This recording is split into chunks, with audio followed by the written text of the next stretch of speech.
حضرت ابو ہریرہ رضی اللہ عنہ نے بیان کیا کہ رسول اللہ کی خدمت میں گوشت لایا گیا اور دست کا حصہ آپ کو پیش کیا گیا تو آپ نے اپنے دانتوں سے ایک بار نوچا، اور حضرت صلی اللہ علیہ وسلم کو دست کا گوشت بہت پسند تھا۔ پھر آپ نے فرمایا، قیامت کے دن میں سب لوگوں کا سردار ہوں گا۔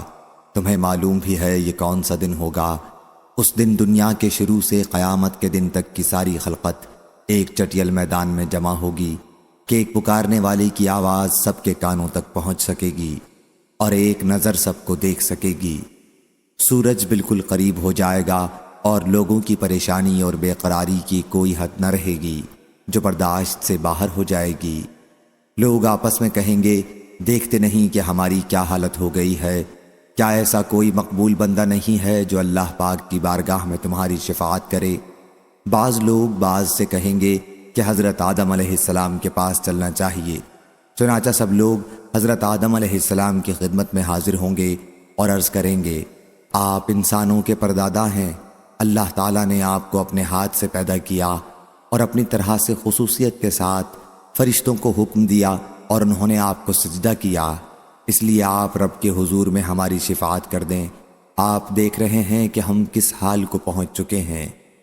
حضرت آدم علیہ السلام کہیں گے کہ میرا رب آج انتہائی غضبناک ہے، اس سے پہلے اتنا غضبناک وہ کبھی نہیں ہوا تھا اور نہ آج کے بعد کبھی اتنا غضبناک ہوگا۔ اور رب العزت نے مجھے بھی درخت سے روکا تھا لیکن میں نے اس کی نافرمانی کی، پس نفسی نفسی نفسی، مجھ کو اپنی فکر ہے، تم کسی اور کے پاس جاؤ۔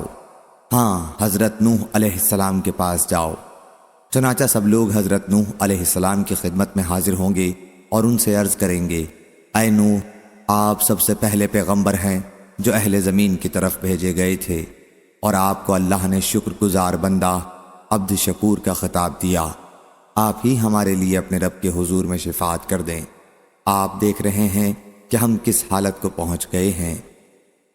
حضرت نوح علیہ السلام بھی کہیں گے کہ میرا رب آج اتنا غضبناک ہے کہ اس سے پہلے کبھی اتنا غضبناک نہیں تھا اور نہ آج کے بعد کبھی اتنا غضبناک ہوگا، اور مجھے ایک دعا کی قبولیت کا یقین دلایا گیا تھا جو میں نے اپنی قوم کے خلاف کر لی تھی۔ نفسی نفسی نفسی، آج مجھ کو اپنے ہی نفس کی فکر ہے، تم میرے سوا کسی اور کے پاس جاؤ۔ حضرت ابراہیم علیہ السلام کے پاس جاؤ۔ سب لوگ حضرت ابراہیم علیہ السلام کی خدمت میں حاضر ہوں گے اور عرض کریں گے، اے ابراہیم علیہ السلام، آپ اللہ کے نبی اور اللہ کے خلیل ہیں، روئے زمین میں منتخب، آپ ہماری شفاعت کیجئے۔ آپ ملاحظہ فرما رہے ہیں کہ ہم کس حالت کو پہنچ چکے ہیں۔ حضرت ابراہیم علیہ السلام بھی کہیں گے کہ آج میرا رب بہت غضبناک ہے، اتنا غضبناک نہ وہ پہلے ہوا تھا اور نہ آج کے بعد ہوگا۔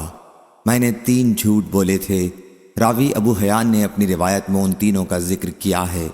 نفسی نفسی نفسی، مجھ کو اپنے نفس کی فکر ہے، میرے سوا کسی اور کے پاس جاؤ۔ ہاں، حضرت موسیٰ علیہ السلام کے پاس جاؤ۔ سب لوگ حضرت موسیٰ علیہ السلام کی خدمت میں حاضر ہوں گے اور عرض کریں گے، اے موسیٰ علیہ السلام، آپ اللہ کے رسول ہیں، اللہ تعالیٰ نے آپ کو اپنی طرف سے رسالت اور اپنے کلام کے ذریعے فضیلت دی، آپ ہماری شفاعت اپنے رب کے حضور میں کریں۔ آپ ملاحظہ فرما سکتے ہیں کہ ہم کس حالت کو پہنچ چکے ہیں۔ حضرت موسیٰ علیہ السلام کہیں گے کہ آج اللہ تعالیٰ بہت غضبناک ہے، اتنا غضبناک کہ وہ نہ پہلے کبھی ہوا تھا اور نہ آج کے بعد کبھی ہوگا، اور میں نے ایک شخص کو قتل کر دیا تھا حالانکہ اللہ کی طرف سے مجھے اس کا کوئی حکم نہیں ملا تھا۔ نفسی نفسی نفسی، بس مجھ کو آج اپنی فکر ہے، میرے سوا کسی اور کے پاس جاؤ۔ ہاں، حضرت عیسیٰ علیہ السلام کے پاس جاؤ۔ سب لوگ عیسیٰ علیہ السلام کی خدمت میں حاضر ہوں گے اور عرض کریں گے، اے حضرت عیسیٰ علیہ السلام، آپ اللہ کے رسول اور اس کا کلمہ ہیں جسے اللہ نے مریم رضی اللہ عنہا پر ڈالا تھا، اور اللہ کی طرف سے روح ہیں۔ آپ نے بچپن میں ماں کی گود ہی میں لوگوں سے بات کی تھی، ہماری شفاعت کیجئے۔ آپ ملاحظہ فرما سکتے ہیں کہ ہماری کیا حالت ہو چکی ہے۔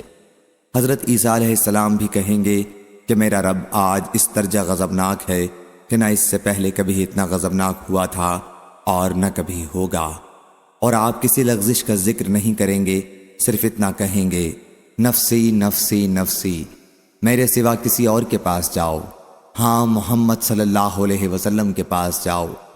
سب لوگ حضرت صلی اللہ علیہ وسلم کی خدمت میں حاضر ہوں گے اور عرض کریں گے، اے محمد صلی اللہ علیہ وسلم، آپ اللہ کے رسول اور سب سے آخری پیغمبر ہیں، اور اللہ تعالیٰ نے آپ کے تمام اگلے پچھلے گناہ معاف کر دیے ہیں۔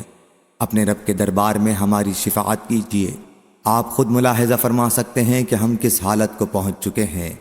حضرت صلی اللہ علیہ وسلم نے فرمایا کہ آخر میں آگے بڑھوں گا اور عرش تلے پہنچ کر اپنے رب عز و جل کے لیے سجدے میں گر پڑوں گا۔ پھر اللہ تعالیٰ مجھ پر اپنی حمد اور حسن ثنا کے دروازے کھول دے گا کہ مجھ سے پہلے کسی کو وہ طریقے اور وہ محامد نہیں بتائے تھے۔ پھر کہا جائے گا، اے محمد صلی اللہ علیہ وسلم، اپنا سر اٹھائیے، مانگیے آپ کو دیا جائے گا، شفاعت کیجیے آپ کی شفاعت قبول ہو جائے گی۔ اب میں اپنا سر اٹھاؤں گا اور عرض کروں گا، اے میرے رب میری امت، اے میرے رب میری امت پر کرم کر۔ کہا جائے گا، اے محمد صلی اللہ علیہ وسلم، اپنی امت کے ان لوگوں کو جن پر کوئی حساب نہیں ہے جنت کے داہنے دروازے سے داخل کیجیے، ویسے انہیں اختیار ہے، جس دروازے سے چاہیں دوسرے لوگوں کے ساتھ داخل ہو سکتے ہیں۔ پھر حضرت صلی اللہ علیہ وسلم نے فرمایا، اس ذات کی قسم جس کے ہاتھ میں میری جان ہے، جنت کے دروازے کے دونوں کناروں میں اتنا فاصلہ ہے جتنا مکہ اور حمیر میں ہے، یا جتنا مکہ اور بصرہ میں ہے۔ صحیح بخاری حدیث نمبر 4712۔